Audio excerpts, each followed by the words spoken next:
जय श्री राम। आज जो भारतीय संस्कृति में जो खान पान का भी हमें ध्यान रखना चाहिए, हमें कौन सा खान पान खाना चाहिए जिससे हमारी सात्विक बुद्धि हो, सात्विक विचार हो, सात्विक वृत्ति हो। इसलिए जो मांसाहारी जैसे स्वास्थ्य के लिए हानिकारक और बुद्धि के लिए हानिकारक वृत्ति राक्षस पैदा होती है और बीमारी घातक कई बीमारियां पैदा होती है। जो हमारे शरीर में पचने वाली वस्तु नहीं है वह हम शरीर में डाल देते हैं। जो बीमार कोई वस्तु है उनको भी हम डाल देते हैं। जैसे एक मुर्गा है, मुर्गा मनुष्य टीबी जिसकी बीमारी है वो थूकता है, उस थूकते ही वो मुर्गा खाता है।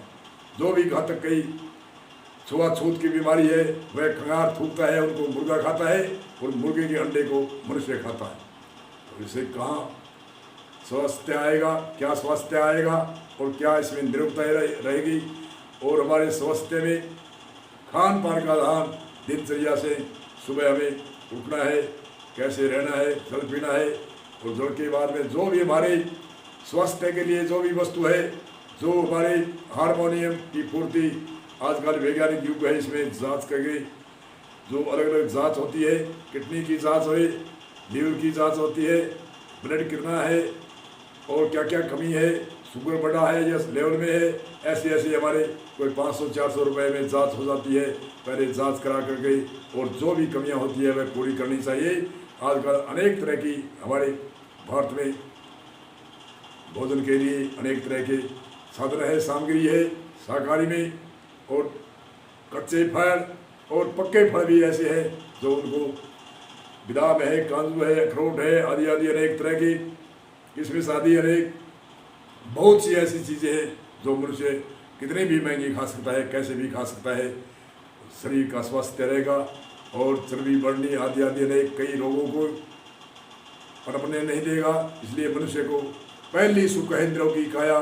जो मनुष्य निरोगी काया रखेगा तो उनका जो जीवन की नैया है इस लोक को भी अच्छी तरह से सुधारेगा और परलोक को भी सुधारेगा।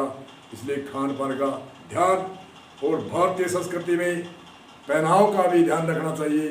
हमारी भारतीय संस्कृति में वास्तु के अनुकूल वस्त्र पहनने चाहिए। जैसे आज करके अपनाए हैं काले वस्त्र। काले वस्त्र वास्तु के हिसाब से भी वास्तु भी निषेध मानता है और स्वास्थ्य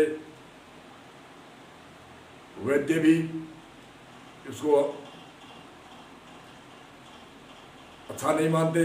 क्यों कि काले वस्त्र से हमारे जो सूर्य का प्रकाश है वो अंदर नहीं जाता। काले वस्त्र वैसे भी पुराने समय में जो देश निकाला देते थे उनको काले वस्त्र, जिसको फांसी देते थे वह काले वस्त्र, और कोई राजा का प्रदर्शन करता है तो काले वस्त्र, काले झंडे आदि आदि इस तरह से होते थे और है भी अभी भी है। और काले वस्त्र से जो हमारे जो डॉक्टर आँख किसकी ऑपरेशन करते हैं या लेंस लगाते हैं उनको कहते हैं काली चश्मा रखो तो आपके धूप का कोई असर नहीं होगा। इसलिए हमारे काले वस्त्र शरीर में हम पहनते हैं। उन वस्त्रों का हमारे शरीर के अंदर कोई भी सूर्य का प्रकाश नहीं जाता, इसलिए स्वास्थ्य के लिए ये काले वस्त्र हानिकारक है। और आजकल देखा देखी में हमारे जो बच्चों के छोटे छोटे बच्चों के टाई लगाते हैं। टाई ठीक है, शौकिया कोई आजकल से अपना लिया कि ये अच्छी लगती है तो उनको पहली बात तो उसको टाई एकदम छोटे बच्चे हैं उनको कस देते हैं तो उससे नसें दबती है गर्दन की, उससे उसके नुकसान होते हैं, उसका ध्यान रखना चाहिए। और दूसरे जो आजकल वस्त्र इतने टाइट पहनते हैं जो शरीर के अंदर कोई भी हवा का और कोई पसीने का कोई सुविधा नहीं होती। इसलिए वस्त्र सॉफ्ट ही पहनो और लीव्स थोड़े लीव्स होने चाहिए। जो भी आजकल हजारों प्रकार के वस्त्र है, चाहे कितने भी कोई भी रंग रंगीले अनेक तरह के कोई पहनो। और तो ऋतु हमारी बताती है कि आज वस्त्र ये पहनना है। और गर्मी जेठ और चौमासों में बहुत भयंकर गर्मी और धूप और एकदम हवा बंद से घमस होकर के हमारे पसीना बहता है और हमारे यहाँ वस्त्र जो जिन्स है, पैंट है, आदि आदि ऐसे करके ऐसे पहनते हैं। और जराब भी पहनते हैं, जराब में दुर्गंध आती है। तो प्रकृति कहती है, मौसम कहती है ये मत पहनो, दुर्गंध आती है जराबों में।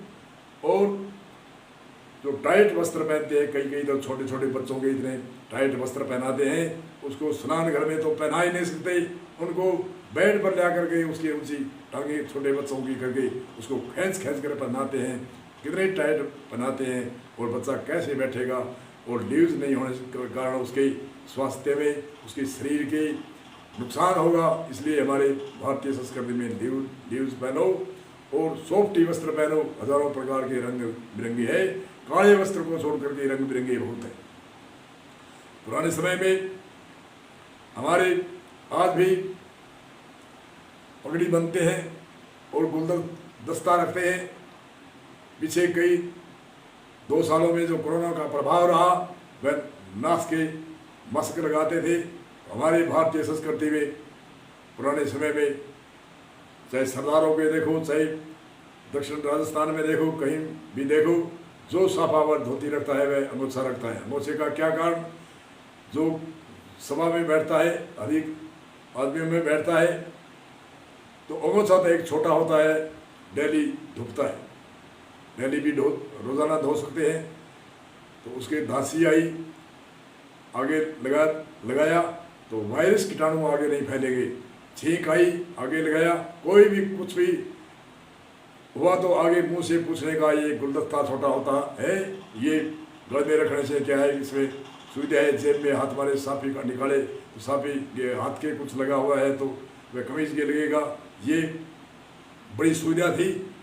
इनकी आजकल रिएक्शन होती है, गुलदस्ते की रिएक्शन होती है, टाई की रिएक्शन नहीं होती। जो टाई खींच करके जो एक हाथ लंबी लगाते हैं, क्यों लगाते हैं, अंग्रेजों के समय वहाँ कई यूरोप देश है उसमें बर्फ़ पड़ती है और बर्फ़ के कारण उसके नासों में पानी, मुंह में पानी गिरता है, तो वह वहाँ अपनाई थी कि बार बार पेट में हाथ मार करके करेगा, इसलिए ये टाई है ऐसे लगा देंगे तो ये मुंह नाक पूछता रहेगा, इसलिए वह एक सुविधा शुरू करी थी। आज वह शौकिया रूप में और वे सुंदरता के रूप में प्रकट होगी।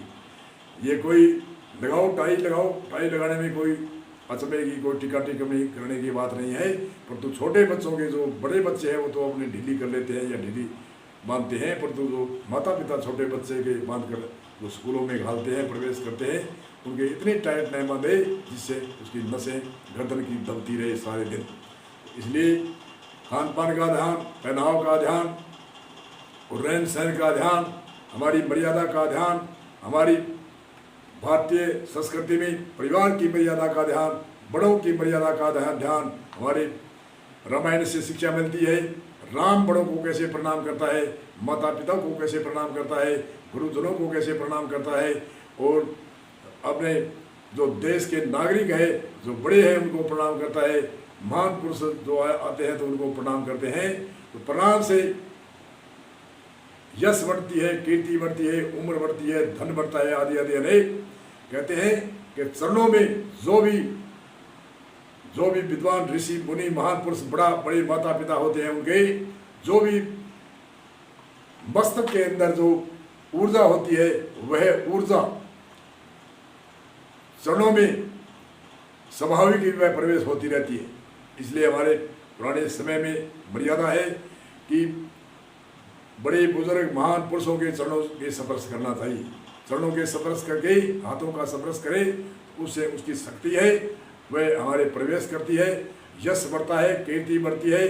प्रणाम करने से कहते हैं यश, कीर्ति और धन और उम्र बढ़ती है। इसलिए हमारे कृष्ण जी ने तो बहुत ही जोर दे करके एक शब्द कहा कि हे अर्जुन, तू